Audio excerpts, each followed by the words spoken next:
Hello everyone, welcome to another Pretres podcast episode. Today we have a special guest. For the first time we have guests from North Macedonia. With us today are Simonida Kacarska and Beba Zhagar from European Policy Institute of Skopje. We'll be talking about European integration of our countries, of Western Balkan region, of different mechanisms which are integral part of that path, which is not always easy. Our colleagues from Macedonia know that very well, but also in Bosnia we know that there are some obstacles that we need to overcome in order to make some progress on the EU path. We'll start this conversation talking about the rule of law reports. This is one of the preventive tools of European Union that was made in 2020, if I'm not mistaken, for all member states. And later on it was expanded to some candidate countries. One of them is North Macedonia, also Serbia, Albania and Montenegro. And we would like actually to hear how does it look like in practice, what are the benefits of including candidate countries in this mechanism, and what improvements can be actually made to enhance this report, which covers 4 pillars, which are anti-corruption framework, justice system, media pluralism, and institutional checks and balances. Simonida, maybe we can start with you and then, or Beba, whoever wants, yeah.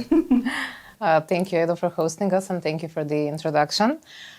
So when we talk about the rule of law report, the first thing that comes to mind is that it's a warning mechanism. It's, as you said, a preventative tool, mainly and primarily for EU member states to have an idea what the European Commission deems are the biggest challenges in those countries. Mm-hmm.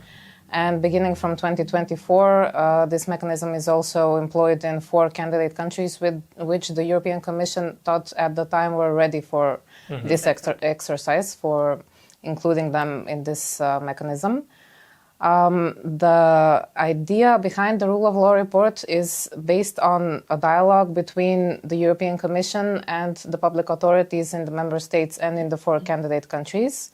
But other than including the national authorities, the European Commission also employs the findings and the recommendations by the civil society organizations of the aforementioned countries. Mm-hmm. It's interesting to note that it's sort of a summarized, a smaller version of the country reports. Mm-hmm. And it comes out a few months before, during the summertime, a few months before the country reports, and it gives an idea of what is happening in the 4 pillars that you mentioned.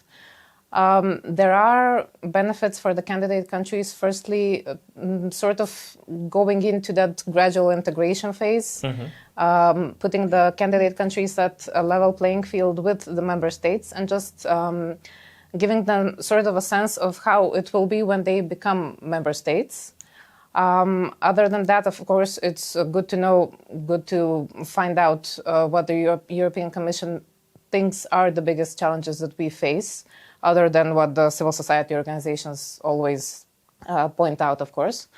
And also, there are some shortcomings, which we have mentioned. The European Policy Institute has developed its own methodology for analyzing the rule of law reports. And it already has published an analysis of North Macedonia's rule of law report. And our main sort of concern is that while member states have begun to receive recommendations in their respective rule of law reports, candidate countries don't have any recommendations. These are good to receive because we need to know what we need to improve other than us as civil society organizations and the national authorities already know what they need to improve. But it's better when the European Commission says it. It sort of gives a bigger importance, a bigger priority, to some reforms that have to be made. We know that they have to be made. So we are expecting and asking for recommendations in the rule of law reports. And another very important improvement that we would like to see is for fundamental rights to be included as one of the pillars in the rule of law reports, because so far they have not been included. They are only included in the country reports. But the European Parliament has delivered a resolution to the European Commission to include this as another 5th pillar. However, there is no significant development in that sense so far, so we are still waiting to see what happens. So when we speak about North Macedonia and the last report, where does North Macedonia stands there? What are the burning issues and what you see as a topic that authorities should focus mostly on?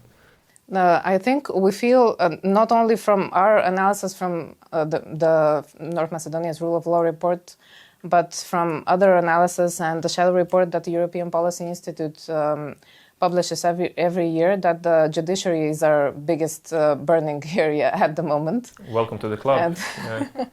And not just at the moment, but also several years before this.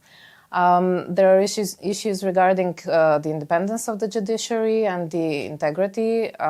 We have deficiencies in finances, of course. This is the first thing everyone says when we discuss with the Judicial Council or the Council of Public Prosecutors, with the Academy of Judges and Public Prosecutors, with the Ministry of Justice, so the key stakeholders in the judiciary.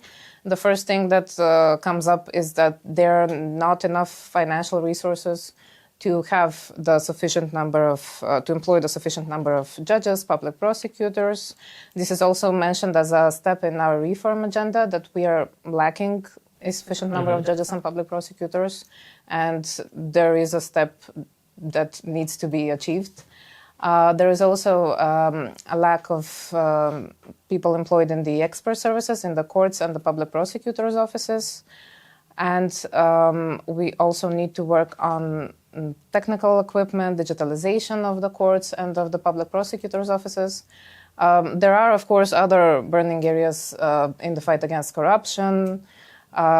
We also, in the last rule of law report, it was noted that the civil space is shrinking.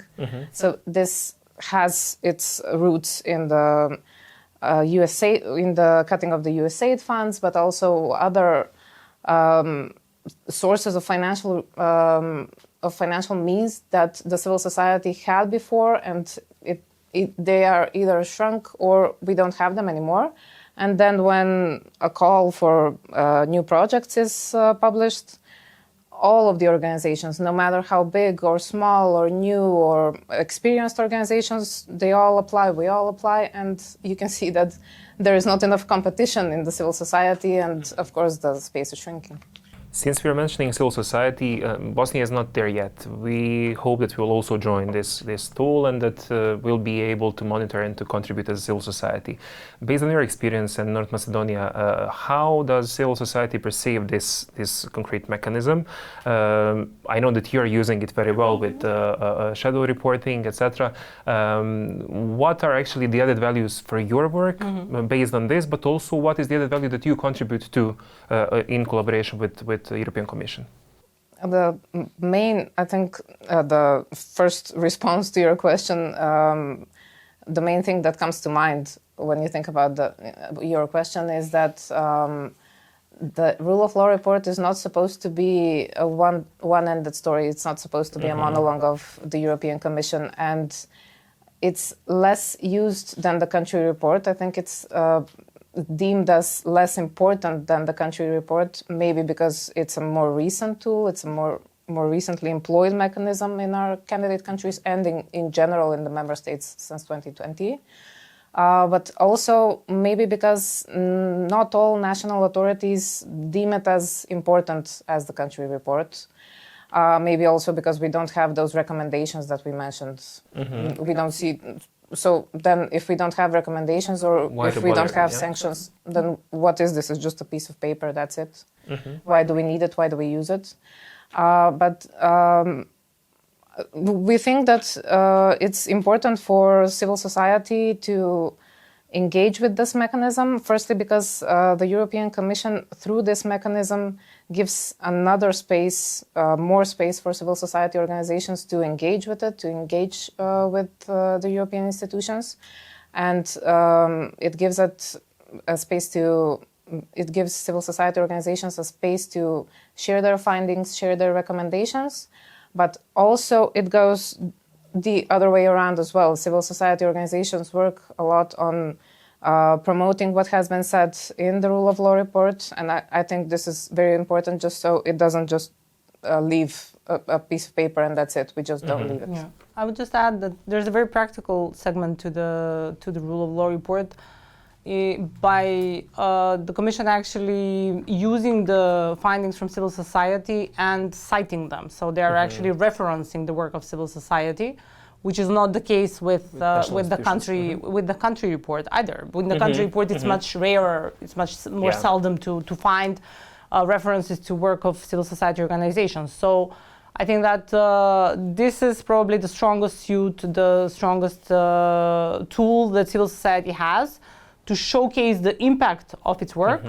and to also be very well aware of the processes in the European Commission through which the information about the countries is collected, including on rule of law. This report has, just as the country report, has a very structured process of consultation, a very strict timeline of consultation, which is publicly available and is in a way a capacity building instrument for civil society for engagement with the European Commission, especially the DGs beyond DG NST and the delegations, because the report actually the usual suspects beyond the usual suspects, and this is a very important socialization tool in that sense. So going back to your question, definitely I think for the first 2 years it's been a process of learning for the countries that have been included in the report. Probably Albania might be a different case, and Montenegro as countries that are negotiating and that are holding also rule of law dialogues as part of their negotiations, which is not the case with North Macedonia. But by far it's a tool that the Commission has probably will be developing even further. And what we can as civil society advocate for is that as many of the countries of the region and of the candidate states to be actually effectively included because of the comparisons and because of expanding the specter of the countries with which those DGs that I mentioned before work. Because in putting all of the candidates in the portfolio of the rule of law report drafting staff in Brussels means that you have more expertise in Brussels about the region. Can you maybe just say which DGs are involved in this? Mostly it's DG Just.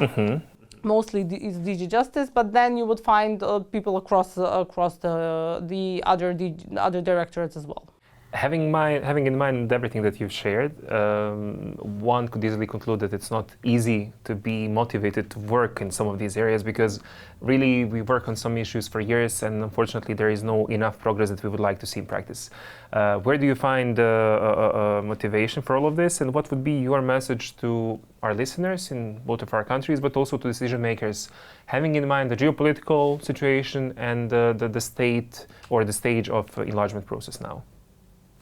Just shortly. I think that I'm very biased on this. I think that, given that where we are located geographically, I think that having in mind all of the experiences from the previous Eastern enlargement, even with certain shortcomings, I don't think that there's any model that would be more fit for the transformation of these countries, also including by the fact that they're so small.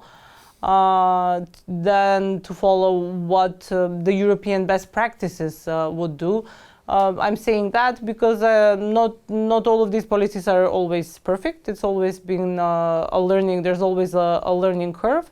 But I think the experience of the last, if nothing, 30, 40 years gives us enough material to be able to use the domestic capacities to improve the situation in our countries. As you said, I think the motivation is mostly linked to the trust in our own capacities for transformation rather than the expectation that this would come from a top-down approach. We need definitely more local ownership when we speak about European integration. Beba? Yes, actually my comment was on the same line as well, and we didn't discuss this beforehand, so it's something that I always, when we have discussions or meetings, dialogues with national authorities or with other civil society organizations, I always like to say that we don't need to see the European Union or the European Commission as some scary person that will just make us do all of the reform that we need to do, and just so we can say to the Commission, here, I did this reform. No, we need to think about our own citizens, and that we jointly with civil society organizations, jointly with national authorities, we are working on improving the situation in our countries for our citizens, for ourselves, for the people living here, not for the European Commission. And this should be the biggest motivation of all. Great final words. I wouldn't add anything. Thank you for being with us and for making time for us.